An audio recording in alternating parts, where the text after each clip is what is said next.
Cohere, which is an enterprise, I would say AI company like Lizer. So Lizer and Cohere we compete.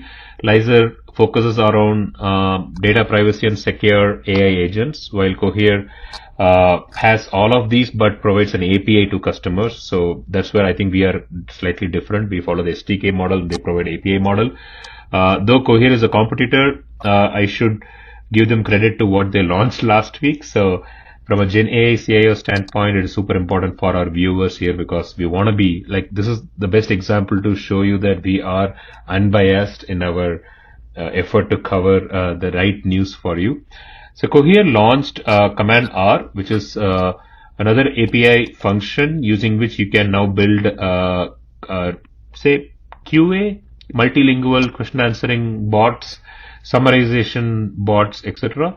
Earlier they had a RAG API, which is still available, which is still probably their highest selling item, which is RAG as a service. Now they've launched Command R, which is something that you should try if you are an enterprise. Try Command R and see how it can help you build faster.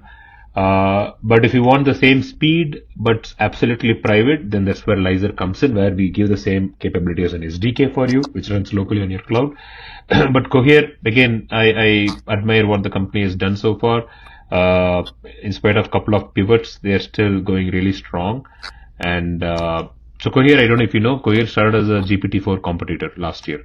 They were competing with GPT-4, trying to, they were building LLMs. So now they've gotten into more on the enterprise, the consumption side, which is what you keep talking about, right? Consumption, it's all about consumption. So Cohere, they pivoted into consumption side and they're doing really well. So that's definitely an advantage that enterprises should try on the Cohere Command R feature that they launched. And it comes with 128K token as well, so quite sizable token. I think in the backend they might be still using Llama probably because I think Llama is the source of every open source and other new closed source LLMs. I think Grok is also running on Llama. Mistral is also running on Llama. Everything was built on Llama. So that way, Facebook as Meta has done a massive thing.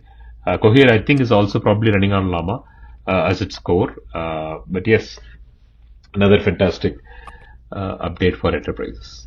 It's a brilliant update. First of all, like kudos to Cohere. The only challenge Shiva, I have is that the space is becoming very crowded, right, over the period of time. Like got massive high performing tools that actually help you leverage content, be it your structured or unstructured content, right? The challenge that I've seen with at least enterprises is that they don't want, like, it still comes to, and that's where, again, not because, we work with Lizer and treating this, but where I've seen easier adoption is that, they want to build something which is very custom to them, but how can that be done faster, number one, and how they can have more control on their data as well as the underlying code. Right. So I think that's where adoption of such tools, at least I've seen with enterprises, becoming a challenge. Yeah, and I think that'll continue to increase as we move forward in the market.